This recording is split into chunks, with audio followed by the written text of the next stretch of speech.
is Get Valiant. Yes, this is Get Valiant number 199. The big 199. Yes, it is big. Yes, it's 199. How you doing, Josh? I'm doing good tonight. How you doing tonight, Hoosier? I'm hanging in there, man. It's been busy. We haven't been able to do this as much as we would like to lately, but I'm doing well. Yeah. Well, you know what? To be fair, though, like the books aren't coming out as often, so Right. I think like even like this, like the issue that we're gonna talk about later tonight, Harbinger. I think like there's some shipping delays with that one too. So yeah, we wish we could do this more. Obviously, and we'll just see how that goes in the future going forward. But at the same time, we don't have enough content to talk about all the time. Right. We got to have more content, more stuff coming out. We'll see what happens. So yeah. Eric's not with us, but we're hoping to make sure Eric gets with us for episode 200, which is the next show. The big 200, and holy crap, man, I can't believe it's coming up. 2 bills, man. So it's going to be cool. So, and Sean Hayes, what do I win? Well, next episode at 200, we might have something for you to win, Sean. So join us then. I'm just going to say no idea. I don't know what we have in store yet. But man, I mean, if for anyone who's a longtime listener or viewer, Sean Hayes would rank as one of those for sure. Yep. Man, how cool! But we'll get to that. We'll blow each other when we get to that episode. We will figure it out. Oh man, dude! And you're talking content, so I want to kind of jump into stuff that's content, right? Yeah. And see what we got here, because there's some future content stuff that's coming out in the form of a Kickstarter, Eternal Warrior Scorched Earth. So. Yeah, so original graphic novel OGN from Valiant, featuring some creators I'm not very familiar with, honestly. Not at all. Let's see. But the pages look good so far. Oh yeah, I would just say like the art. It looks it looks pretty damn good, honestly. Right. Like the art looks great. I wish I had the name of the creators up in front of me.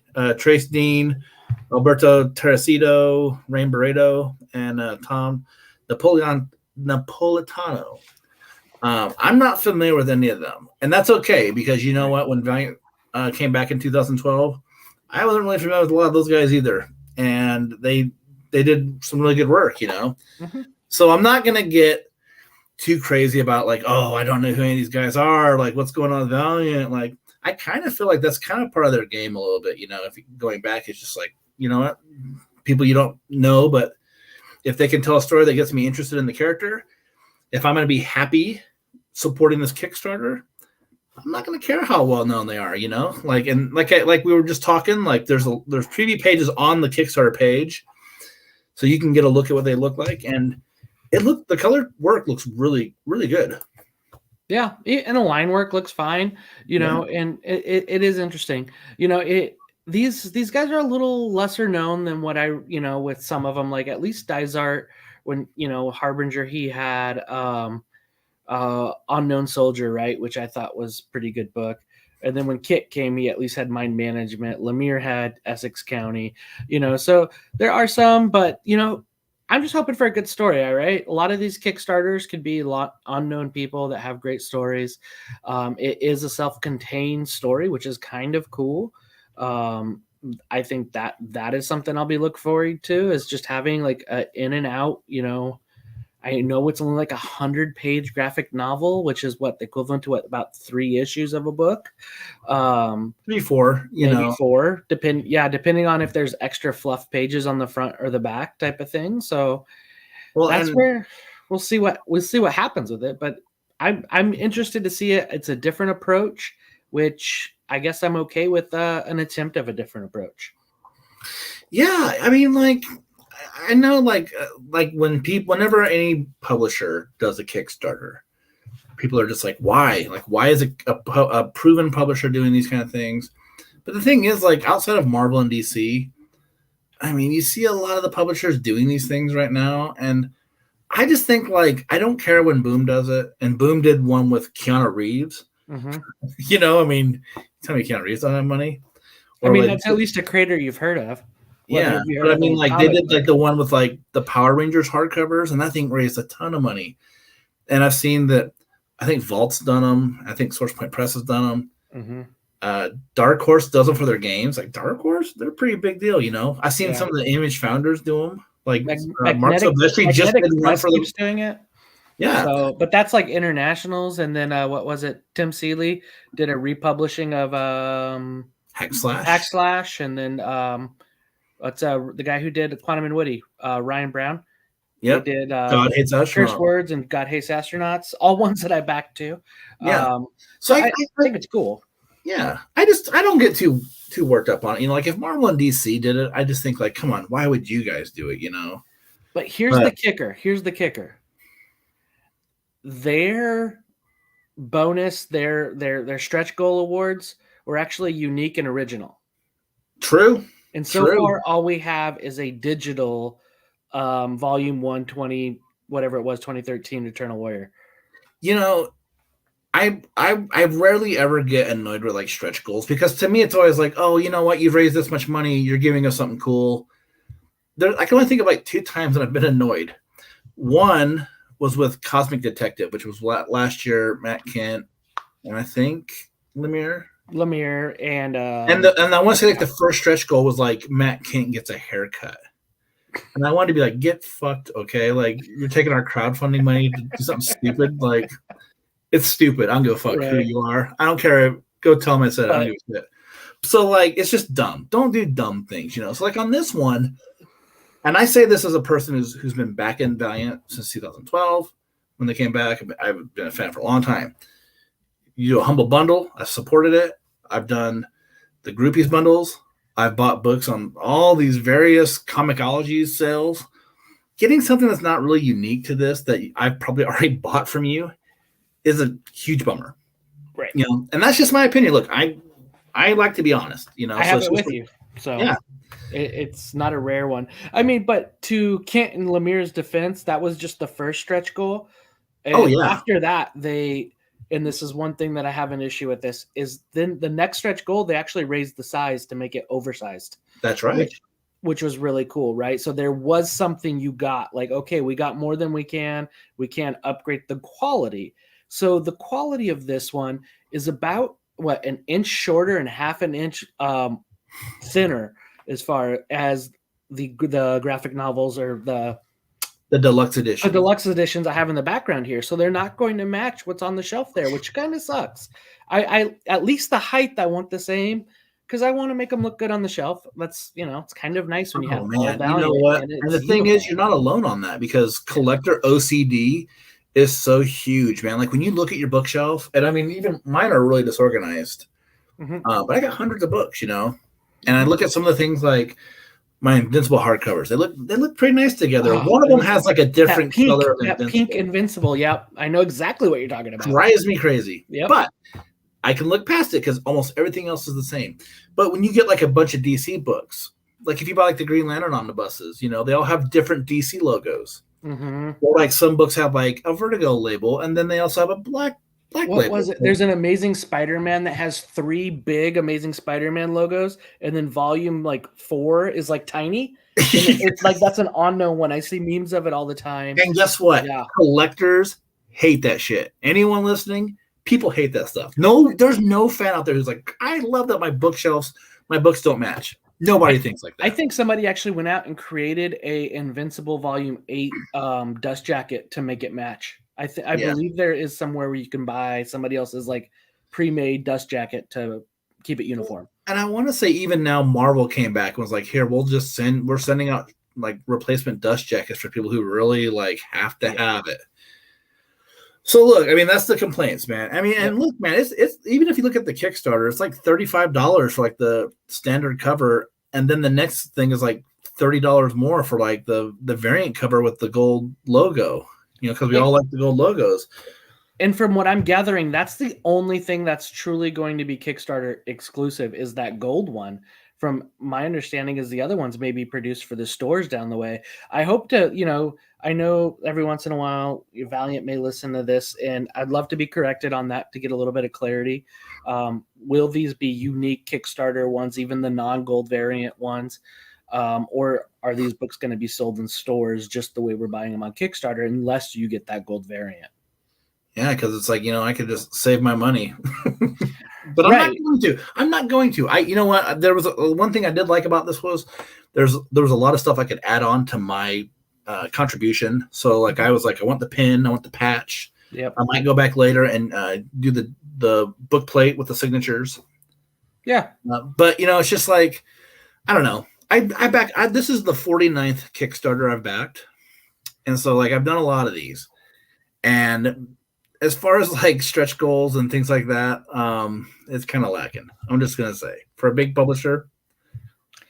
Yeah, and even $5 to add the bookmark, right? Like that should be a stretch goal. Like to get a bookmark. Be like thrown in. I get those things. I mean, like I've got bookmarks for so many books, and they didn't say, "Hey, man, it's $5 for this bookmark." Right. It's like here's just a that's bookmark an add-on, an extra $5 for a bookmark, which to me sometimes like, come on guys, there are some things when it comes to this throw in, because they're getting the retail of it, right? Versus having the comic book store get the retail of it, versus having Diamond get their hand in it, versus having, DCBS getting their whatever, Yeah. It's just, give some kickback. Yeah. And I blame you a little bit for this one, but like White Ash. I met Charlie Stickney through you doing an interview for him, and I've supported all of his Kickstarters, and you get like a bag of stuff. I mean, oh god, yeah. But I've got so many bookmarks from that. I'm just like, I didn't pay for any of these. Like, I don't know. But you know what? I will say this. I mean, like, I feel like it's always important to bitch about anything that I can, because I don't want to be like that big of a homer, because I'm that big of a homer. I really am. I don't even know what this one's called, but I actually just got a Kickstarter in the mail about like the chick Western. What one? I don't even know what it is. I don't even know what it's called, because sometimes I just back Kickstarters and forget what they are. Dang it. I feel bad that I don't even remember what it is. But like, here's a full bag of a bunch of cards, a bunch of stickers, like a little book, something else that looks pretty awesome in the background. All of just like, because this one did like 100,000, I believe, on Kickstarter. Wow. Yeah, it kicked ass, but it threw in so much stuff. And actually on the edge, you can see, like, I don't know if you can see the inside, but they actually like glossed the like edges of the pages. Oh. So that was like another thing they did. I don't know, looks pretty awesome. I don't even know what it's called. I could look it up, but like I liked that. I mean, it's cool. It's like it gets more of that stuff out there. But like to give us a digital of a book that most of us have already read. I know that there's some people that may just get into Eternal Woe at the beginning, but then there's us that have been there, for a long time. That I hope that there would be some other stuff. So yeah, but I mean, like they got me. They got my money. Yeah. So I'm looking forward to this when it comes out. It'll ship sometime next year, probably about this time next year. And I mean, it's cool. It looks like a fun story, Yeah. I would just say, if you're going to do this again, Valiant, let's do a little better on the stretch goals, like, cause even if it's like, it's all bonus for like people who collect, but at the same time, like, here's an idea: print some Fan Art Friday art. I'm sure fans would be cool about that. Have something that came out on Fan Art Friday, and then give us an 8x10 of that, maybe. Just an idea. Yeah, that book was called The Few and the Cursed. The Few and the Cursed. Yeah. Yeah. But yeah, I've done one like the Space Bastards ones with Derek Robinson. I did that. I've done quite a bit lately, and then like a couple of those have come out. But yeah, I dug some of the added. It's just fun to have that, right? And so, Hey, I'm just gonna throw this one out there for Valiant. I just got one of these. I think I just got one of these with the Galarian of White Ash Kickstarter that they just did. Oh yeah. They gave me a coin, like a White Ash coin. Cool. And it's like, that would be cool. I'd love that. Valiant should do something like that, like not like the Rye coins that came in the time capsule toolbox, but like a nice like. And you know what? Something like that, even if it is just a bonus, might get somebody to buy this book that wouldn't otherwise. If it's just like this Kickstarter exclusive, like bonus coin, right? And it might cause people to buy more add-ons and increase the bank if it's something that's more exclusive as far as a stretch goal. So. Yeah, I have like a bag of those things, like from different books and things like that. I have a friend who has a Grendel coin. There's only like 25 of them ever made. And he's got a lot. He's just like everything Grendel. So it's like he had to have it. It's very expensive. But to me, I'm like, I always think about like those kind of like little trinkets, and it's like I love those. Like, I love just like looking at that stuff and having it. I've got like Hero Initiative challenge coins and things like that. So I don't know. Yeah. Actually, it's not all that. I'm not trying to be all negative. Why are you being so negative? Because it makes me think. I actually got something right here too. I think. I'll have to go through my. Oh, there it is. Actually, cool. Exactly what I was looking at. So I did this one. They gave us a bunch of stuff with this one. Monolith with magnetic and a cool print. Oh, is that who you always tell me that I should buy more books from? Yeah, they're translated books. So they're there's some French graphic novels. So they're like European. Yeah, exactly. I was gonna say I remember a conversation from Emerald City where I was like I expressed how much I loved like the old Euro books because they're not traditional in size. Mm-hmm. So like a lot of shops will hate carrying them because they're just like I don't have anywhere to put these things. If they don't fit like within the space that we have, we don't like carrying them. But I used to have a ton of those books, man. Yeah, and they're easy, and they were. And whenever I need to sell books off, like I do sell them sometimes when I don't really like them. Those books sell. People buy them like crazy because. You know what? I didn't start reading these till COVID because really? I had an itch to buy books. I had an itch for stories, and so Ronnie Barron, who was on Valiant Central, he introduced me to this publisher. But yeah, like look at this, like this coin that they gave you was one of their. It's pretty cool. Oh yeah, it's like a legit. It's pretty cool. They do that with all of their Kickstarters. So that's what's producing their books. So I love the way they do that. But I say this because I would the two things I hope is some exclusive stuff, right? Or not $5 for a bookmark, and the books to match the size of the other books. Yeah. So I just like Valiant swag. So it's like for me, it's like I want so many people to like support this thing because I just want to get as much like shit as I can. That I don't already have. Yeah. I'm actually looking to like lower down all my swag. I'll let you know what I have on the back end. Yeah. Well, I'm always interested. But I say this, I'm happy they're trying something different. I think it's good. I think I'm game for that. It's a positive. Cool. So I'm happy they're doing it like this. Yeah, and just so people know, they met their goal day one, 12 hours in. They've got 362 backers currently. They're just a hair under like 45,000 with 20 days exactly. to go. They're 44. They're close. 20 days to go. Yeah. So, but as in Sean says, though, the sad thing is just the wait, right? So it's just a long wait to get it. We're going to get it till the late next year. One last thing about Kickstarters, I backed a game, like a D&D game earlier this year, like very early in the year. And they were like, oh, you'll probably get it before Christmas. Which I was like, that's awesome. That's like a family gift, And I spent a lot of money to buy a lot of the extra like add-ons that would go with it. And because of all the shipping problems, I'm probably not going to even get it this year. Which I was like, oh, that sucks, But I don't know. You know what? The waiting part sucks with anything. I actually find it a little bit easier as an adult though because I just buy more stuff. So, it's bad because I buy more stuff. Quit your bitching. Go buy some more stuff. And then wait longer on that other stuff. Then you won't even care. You'll just be like, I got more stuff coming. Just get a big backlog of stuff, and then you start getting surprised when something actually shows up. Yeah. I'll get that every once in a while. Like I'll have to make sure I go into like BackerKit just to make sure I have verified my address from time to time because Kickstarter is the worst for that because you buy blindly sometimes and it's like, oh, I forgot. Okay. So all good. Yeah, dude. So Kickstarter, something to do. Eternal Warrior, Scorched Earth. Make sure you. Yeah, there's some stretch goals that haven't really been described there. So hopefully some of that is a little bit more. It looks awesome. I just want to say though, Looks it looks awesome. like a good book. I'm signed up. So yeah. So the big reason we do this episode is because we got a brand new book that came out. Oh, I thought new we were going to series. talk a little bit about like AEW Full Gear coming out. I don't get to watch it. Oh, okay. I got asked about going to see the pay-per-view this weekend, so I might go do that. Cool. But I haven't. I never get to watch it live. Yeah. I don't have cable, so I just have to like. What's live TV? Yeah.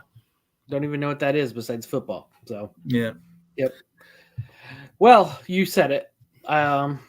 Should we do something that we do when that happens? Yep. All right.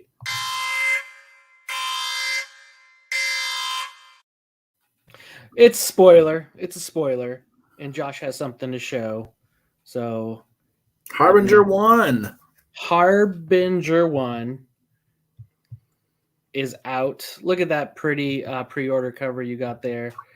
It was not easy to get. Not easy to get, but Pete Stanchek is back. It's a book written by Colin Kelly and Jackson Lanzig. Robbie Rodriguez doing art, Rico Renzi doing colors, and Hassan Osami Alo. Sorry if I mispronounced that. Is doing the letters. Dude, so far, interesting all the way book. They got Heather Antos and Lisa Hawkins as senior editors on this, so looks like Lisa kind of came in after Heather left, and Audrey Meeker is the assistant editor. Yep, no longer an intern. She got hired on. Yep. I remember, I want to say the year that I met you at Emerald City Comic Con. I asked the question at the panel. I was like, when are we going to see the Renegades again? Because Valiant was kind of in a weird spot. Dinesh was gone. So it was Robert Myers who had to kind of handle the brunt of it, and he was just like, when we get like that right pitch, and that right thing that happens. And then I want to say maybe even the next year after that, like the first thing I asked Robert when I saw him was like, where are the Renegades? When are we going to see something with Harbinger? And he was just kind of like, the answer he gave me was, if I remember correctly, was like, we have to do it right. The second time he's like, we can't fumble this one, because it just means a lot to the fans. You have a run like Josh Dysart's that's going to be highly remembered. I think we had this on our show, so go check one of our Robert Myers interviews. Yeah. So it's just like, this was a book that, he's no longer with Valiant. He's moved on to Oni. So he's got no fingerprint on this book, but still, I thought about that when I went and picked this up. I was like, oh yeah, I remember how much it they had to make it work, So we'll discuss this book, we'll see, I'll give you my answer, but I think it worked. Yeah. I mean, that wasn't the first time we met, because we met long before that when Dinesh was still there. Did we meet when Dinesh was there? Yeah. Or did we meet? Yeah. Or did we meet the year that he was done? No, we were there before that. So yeah, we were there before that. And back when I used to be able to travel. That was back with A&A was coming out, because they were announcing or it might even have been after that. They were announcing the Harbinger number 5 or 6, whatever, where the Gen Zero gets killed. So. Oh yeah, that was the year I met you. I apologize, but yeah, I mean, I've had a couple chances to ask him about it, and Robert, and it's just like, got to get it right. We're not messing that up. Or at the very least, you got to make it so it comes off as something pretty original. We all, maybe not everybody does, but like a lot of us have a pretty strong feeling where Harbinger went, when Josh Dysart wrote it. So, and I know that a lot of people, I feel like I'm not wrong on this one. A lot of people didn't really like what Rayford Roberts was trying to set up, with the book when he had his chance. So, 2021, the end of 2021, here we are with Harbinger 1. And, this one kind of starts in a weird spot, like we get Pete just kind of waking up, and he knows who he is, but that's really all that he knows, and he recognizes the symbol of Harbinger, the Harbinger Corporation. But this book it's kind of a unorthodox start, I would say. Because I feel like a lot of books would take a long time to kind of like flesh this out a little bit more. Like this one, I feel like it doesn't quite read for the new reader totally. Like I feel like you probably got to do a tiny bit of homework. Yeah, well, I thought that this book was really trying to give a little bit of a setup for the existing reader, and also a little bit of a summary to kind of allow for a new reader, because it does jump in, right? It jump ins like, hey, it was all a dream. Explain what happened, and it. I don't know. I guess I don't remember Pete flying as much as he used to in the first one. So there's some things that are changing, even though he was in space in the Harbinger Renegade book. Well, but to be fair to him on that, I think if you read a lot of Dysart's Imperium and even his Harbinger, Harada flies all over the place. Right. So and I think we joked about this too with the issue where it's like, oh man, now Pete's a flyer too, I think he could. Right. But yeah, it was just funny though, where it's like, oh man, I feel like Harada never traveled anywhere else he could fly there. Yeah. Well, and so Pete wakes up and he's, what does it go to? It goes to this Sayat land. He's like the fugitive number one, the most wanted person around. And he goes to a Sayat safe harbor and meets in Chicago. It's like a part of Chicago, like a neighborhood or something like that. That's like Sayat town. And he meets basically an advocate who's. It was kind of interesting. So she's a Sayat, but I don't think she's activated, because she talks about, people are activated by two ways, either by the Harbinger Foundation or by you. And so it's like, okay. And she doesn't explain that how or if she was ever activated. It just means that she was on Axe's list then of Harbinger Sayats, and she just hasn't. She's a latent Sayat. Hasn't been activated then. But that was kind of interesting with that. And then they run into a group. And so the group I thought was interesting because their name is called The Warning, right? Yeah. And when you actually look up the definition of a harbinger is a person or thing that announces or signals the approach of another. So basically giving a warning. Yeah. Right. And so it's kind of like the warnings. So the harbinger, the warnings, and their whole appearance is super vague because you just see them in shadow. We don't know anything about them. They're a team of 5 superheroes. They're Chicago's superheroes, but we don't see anything about them to really get any kind of knowledge off of them yet. Yeah. I would say though, just kind of speaking of opinion, I was intrigued by the book. I know myself, and I think you and I have talked about this, is I have to kind of slow myself down on issue number 1 because I think I get too amped, too pumped right away sometimes, and I kind of maybe overscore it or just too excited about it. But I'd have to say, I appreciated this. I think it was a good start. But it's just, 20 pages of what hopefully is going to be a little bit longer of a run to really get a good Pete redemption story, which I think is good to have a good Pete redemption story. It was something that was needed because, the fall of Harbinger, we know Pete takes over the Harbinger Foundation and he is the great Sayat, right? Instead of the great destroyer. And I think that's something that is I've wanted to see within Pete's character a lot. And then I've also liked, somebody who has done, unspeakable things, which suck, but hopefully somebody who could redeem themselves and change their life and turn it around for good. So, yeah, and that's kind of been I think what Pete's path has really been, it's all been about redemption. I think he's acknowledged the things he's done there that have been wrong. I like that. I really like that, and I don't know if you could even do this. I don't even know if you could do Pete again. Like, you couldn't relaunch a book and be like, here's this guy who did what Pete did. I think you'd have a huge backlash. So it's probably good that those things happened back in 2012. World just can't handle it now. But yeah, I think, like, for me, yeah, I think this point here, I feel. Yeah. I think it did balance it a little bit. Like, I feel like if you were a new reader, you'd be a little bit like, well, I gotta do like just a tiny bit of like homework on the universe, and you'd love it if you did, because I mean, and I think there's nothing wrong with that too. Yeah, I think if you can get somebody's intrigue, you can gather somebody's attention, even if you don't freaking hold their hand and spoon feed them.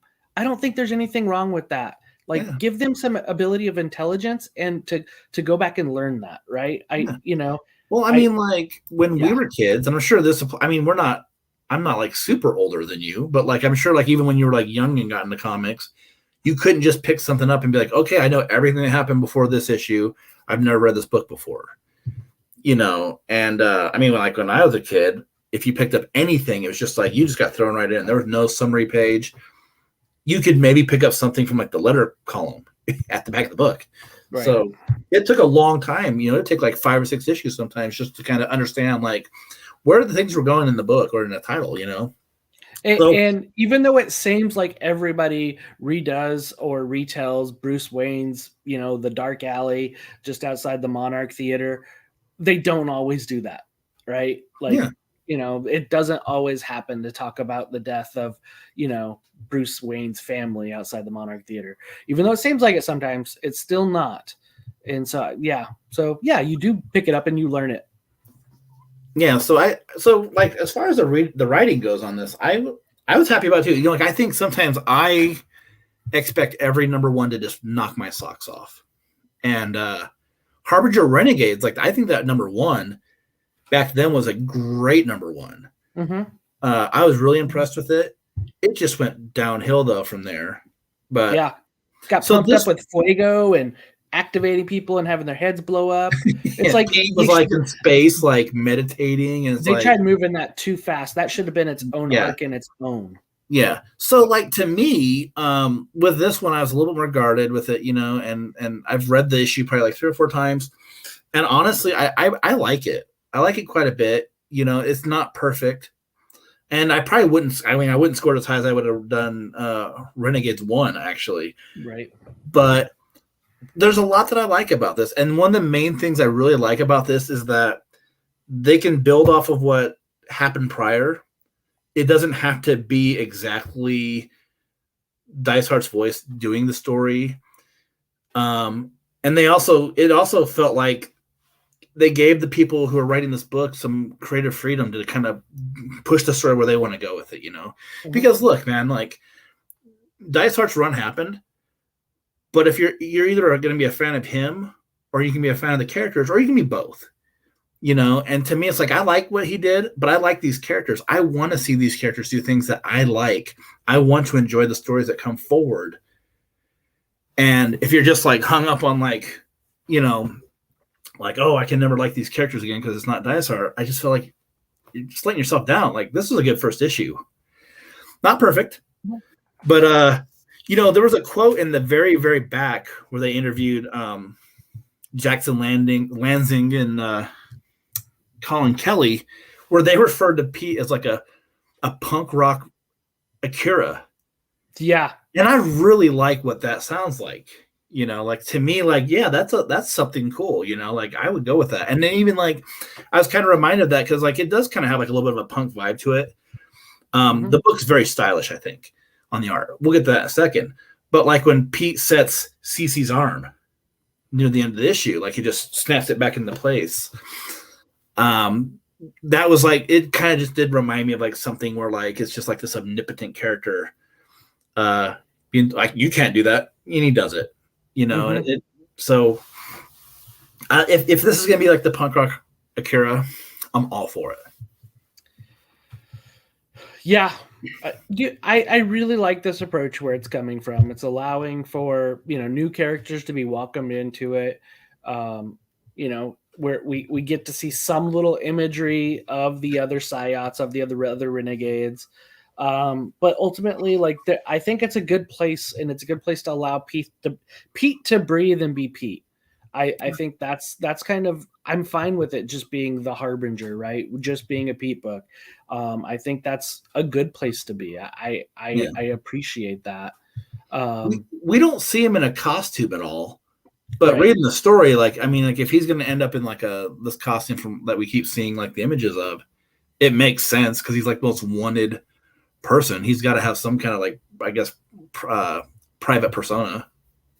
Yeah, no, that makes sense. I mean, what we say about the costume is one thing, but I mean, you know, it's a private persona with the big old Harbinger bird on it, so I'm pretty sure they figure out it's him. Yeah, but it's kind of like Clark Kent in his glasses. But he can always work on his secret identity, you know, at some point, you know, and like change that look, you know. So I mean, people can focus on what this costume is going to represent, but then at the same time, he can work on changing the appearance of what's underneath it. Mm-hmm. Yeah. What did you think of the art? Dude, it took a little while to warm up to, but after I did warm up to it, I actually really liked it. I think it was a fun story to be told, right? But when you look at what is it, Renzi, the colors, I was pretty impressed by the way the colors looked in this book.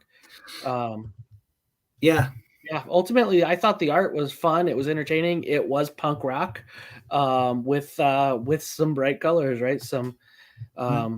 It did play that out quite a bit. So, yeah, art by Spider-Gwen co-creator Robbie Rodriguez. I liked what his art looked like. I thought this had a little bit of pop to it. Yeah, you know, and it's not necessarily like a style that I like, but I do think like for what they're trying to go with on this book. I kind of dig it, you know?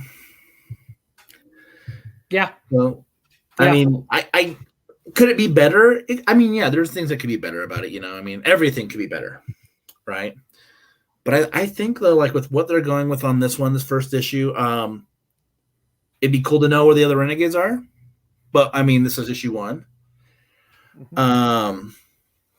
You know, and we didn't really see Pete let loose on anything other than like him flying out of the building and setting an arm, you know. But you know what, like I hope that the next issue can do what, you know, the second issue of Renegades didn't do, which is keep me like really excited for this, you know, because I like Pete. You know, Pete's got so many flaws, and I think that's what makes him such an intriguing character in the Valiant universe, you know. Right. Like, I don't know if Pete ever fits in with like the world outside your window per se. Like, I feel like if my friend did some of those things, I'd be like, get out of my face. You're not my friend anymore. But like, but he exists. Okay. And so like, instead of just, you know, he's a character who like, he gets to pay for his mistake, you know, and that's what's interesting, you know?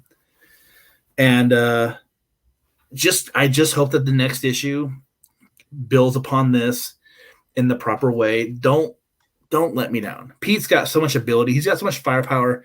This is a kid that goes up against Toyo Harada. Okay, he can hold his own against Toyo Harada. You can't have him just have 5 like marks that are like superheroes just whoop his ass, is what I'm going to say. You know, maybe they stun him for a minute, but I'm just saying like he's the Omega. There's only 3 of them out there. Supposedly. Yeah. I agree with that statement, right? I mean, I know that there'd be time where he's foolish and he's trying to learn and he's out strategized would be the thing you would have to do, but don't make him out powered. Don't make him, you know, unless it's something with Harada pulling strings in the background, which would be cool, or unless it's something with divinity, you know what I mean? But really, there's not many people they're going to manhandle him. You could have Colin King come in and out strategize him, which is cool. You know, even Exo would come in and out strategize them and somewhat use, you know, Exo armor, but it's going to be, you know, even Solomon with what Solomon knows and that power of that makes sense to have Solomon come back and be something pulling strings. Well, you know what though, Stormbringer in the day. Yeah, but I think that brings up another interesting thing too, where like in the long list of like forgotten threads of Valiant, probably not going to see Solomon. Probably not going to see the Stormbringer. So those guys, they're in a Harbinger book sometime in the Wow. future, if ever again.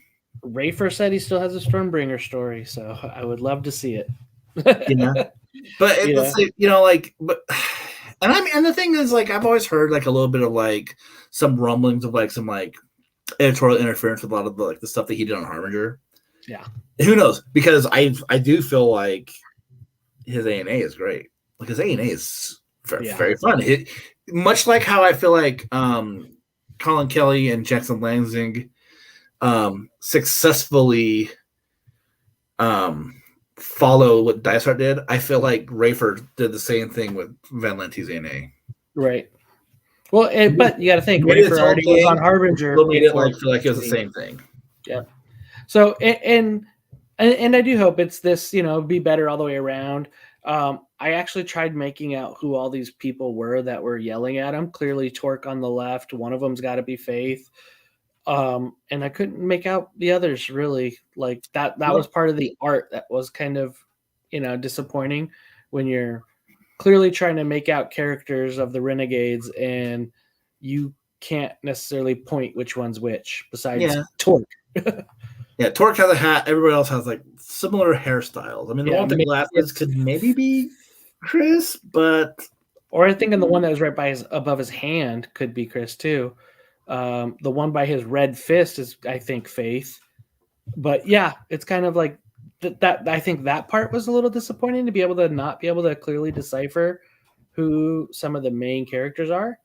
But yeah, I mean, I think we could get up to score this one up. I think, you know, where I was at is I thought the story was I thought the story was a good start. And I think the art and the colors were right there on point. I think I'm going to be giving this, you know, right now, a 3.75 is where I'm going to be sitting for this book to get started. Man, you know, like I normally would give like a number 1 a 5 unless it was like the last Exo Manowar number 1, which I was like, I feel like I was in the same boat with that one. I was like, I really just got to see what happens with the next issue, you know, to know what I'm going to feel about it. And I think I've let my feelings known on that book. But I thought this was pretty good. I like where they're going with it. You know, the fact that we got introduced to some side characters, we get a glimpse of some villains or their heroes, but you know they're going to be Pete's villain. I think the art's really stylish. The colors pop on it really well. I'm actually going to go a bit higher. I'm going to go to 4.25. Nice. Like I said, a lot of these number 1s I feel like are like a 5. I mean, there's just something about them. But this one, I mean, I read it a lot. I like it. But I really hope, I mean, please continue on because I think a lot like with Shadow Man kept having these weird runs. And the current run that Bun's doing didn't have these limitations when he first started. They got the character in a great place and he could just take off from there. Mm-hmm. I'm hoping that's where we can get Harbinger at with this series. Even after, maybe if the sales are good and they can keep, and if the sales are good, they don't have to have this just be a mini series, you know? Right. We can get more than that. And then from there, we don't have to sit there and be like, okay, someone needs to fix the character. Just fix him now. Hopefully they are doing that. And I think up to the first issue, I like where they're going with it. Yeah. I do think that the story could be a really good Harbinger story. It could be a really good redemption story. You know, I still think 3.75 is a good score. It's a good score. It's not a lousy score by any means. And hopefully, they make good of it and we get to see some fun things. I don't know the longevity plan of this book. Like Scott's saying online, he'd like to see 12 issues. I'm hoping that we at least get 2 full arcs, maybe more. But if we can get 2 full arcs out of this, that'd be great to kind of see where we go with Pete Stanchek. Even if it's 1 arc, as long as it leaves him in a good spot for the next person to pick up the puzzle pieces and really have some tools and pieces to play with.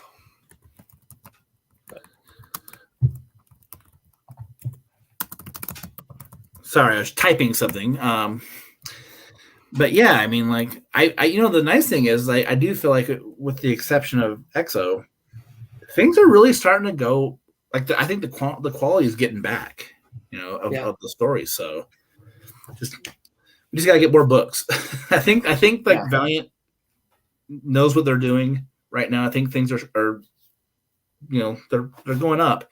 We just gotta get back to a little more titles going on, just so that people know that Valiant's still around. Because it sometimes does feel like you have conversations online with people who are like, "Are they still putting out books?" Yeah, there might only be 2, but Yeah. get a few more out.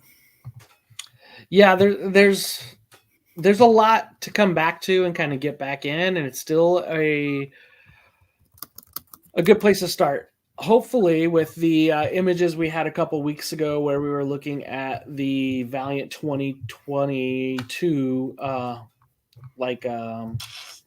universe picture that was published, I think there's a lot to eventually be done within this. I think there's a lot of places that can be done to where it can go. But I do think a lot of us that are reading these books are wanting more than 2 a month still. I know it's something we've been saying this whole year, and it's true. We're reading wanting 2. I think, looking at our Kickstarter's books that we were just talking about, that's something that shows that there's a desire, there's a need, there's a want. Yeah, bring it on over. So, yeah. Hey, last thing, the metal cover for Harbinger 1 is beautiful. Yes. Very nice stuff. Yes. Thank you, Valiant, for that. I think those are awesome. See, mine has on display with the light up there. First metal cover. Dig it. Those are good. I appreciated it. So yeah, I think there was some great covers. When you looked at the covers that we were showing earlier, obviously my favorite one has to be that Miko in Vegas cover is just phenomenal. I'll try to pull the it homage to the original Harbinger 1. Yeah. I like the You like this one? No, I'm gonna just say it. I don't like that one at all. The art's good. It just looks weird, and to me, it's just like that's not what you're getting out of this first issue. Sure. I'm not gonna harp on like my various complaints of like covers that don't match the interior storylines. It happens all the time. Valiant does a lot of pinup art, and sometimes it's good. Like now that we're talking about it, Harbinger Renegade had that cover where they're all at the taco truck, and it just drives me nuts. It's like the stupidest cover. No offense to the artist, but they're not at a taco truck ever in the book. They're not eating tacos. They're just getting killed or something like that, fucking. Yeah, that Miko art's great. I was gonna say the one that Bob Layton's cover. I like it a lot too. The one that's an homage to an old Iron Man cover. Oh yeah. I think I had that one up here, didn't I? I want to say it's like issue 125 of Iron Man. Yeah. But and like we've been saying with the last couple episodes, the covers have been great again, man. Like some of the covers were kind of slipping for a bit. They look all of them in this first issue look good, except for that one with like the Days of Our Lives cover of like them cuddling. No cuddling in my comic books. Yeah. This one, I do like some of these old ones that are kind of throwing back, but some good looking covers again. I like them that relate. I like the ones that relate to the actual stories that are telling some interesting stories. And I know a lot of times right now, I feel like a lot of the stories and the plots are held under wraps a lot to try to not get spoilers out there, and that's why they're not relating to the stories, because too many times they would release the script and things would get shared and things would get spoiled, and I think that happened to it. So people that are doing that, quit spoiling the stories so we could get those covers that match up. But then again, you looked at, it was what, Bloodshot, I forget what issue it was, but it was like a 2017 Brent Peoples image. So like they used an old drawing with like an old date even on the signature as one of the covers last year. Yep. So I want to say that Bob Layton came out with like, I got like a Bloodshot cover that like no one's even used. It's like, oh, how do you not use that stuff? And I mean, like I'm such an old head for like the old Valiant work. I love the old logo even on that Harbinger cover that he did. It's just like, the black and white looks awesome. I think he's just such an awesome artist. I've always appreciated his work. But it's like, how do you not use that? Like he had like a Rising Spirits cover that was badass for some like little rinky-dink convention even. Yeah. The color, I'll say this though, that cover that I don't like, it's got really good colors. It's hard to get past what the little teen romance. I just feel like if I brought that home, my wife would be like, "What is this? Like, what's wrong with you? Let's like, get what you are you checked out?" like? What kind of comic books are you getting into today, honey? Oh, kinky. We'll take that to the bedroom. Yeah, dude. But what do we got? We got a feature EXO book coming out, and then gonna have a Harbinger too. So those we are got EXO 8 coming out, right? EXO 8, I think. Yeah, I have almost over, and then we got Shadow Man in January. Yes. Oh, so excited! So excited for Shadow Man. And like like I was saying, I said in the chat because someone had said they'd only really read like this issue and maybe Quantum and Woody. And it's like the new Shadow Man's awesome, and it's a baggage free relaunch. Shadow Man just gets right to work, kicking ass on the dead side. I highly recommend it. If you're not reading it, pick it up. I feel like if you're listening to us, you're reading everything that they put out anyway. But like, still, if there's that offbeat chance that you haven't picked it up, do so. You're missing out. Yeah, check out that awesome book. That new Shadow Man's good, and it's going to lead into some really cool things. And I do have to say, it's the vibe and the feel is leaning upwards.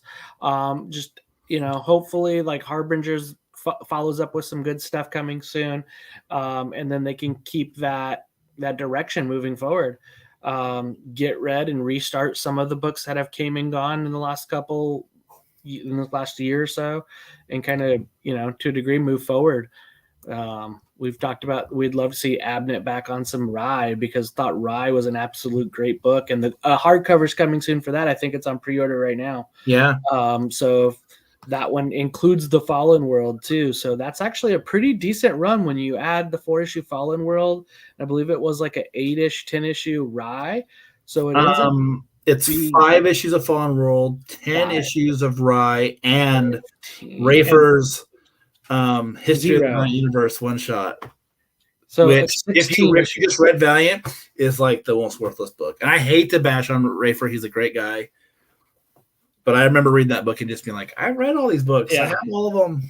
It was like here, read Valiant. Here's the catch up, and you could be getting the universe, which was good. It summarized it all quick in one little book. So that is a good spot to, like, if you're like, oh, what is this? Here you go, read this, and you'll kind of get a little bit of an idea. It was probably just about as useful as Comic Historian's little 4-page of Bloodshot. So, yeah.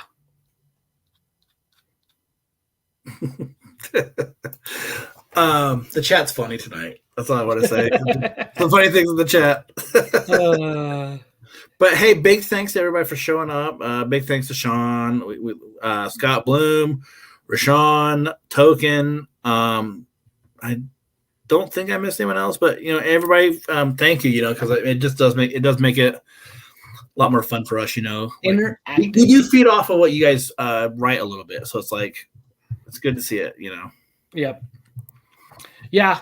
And, let us know what you guys thought of the score. I think I saw Scott put in and gave it a 4. If you guys have read this book, what are you thinking? Put that in the chat too, after the fact here.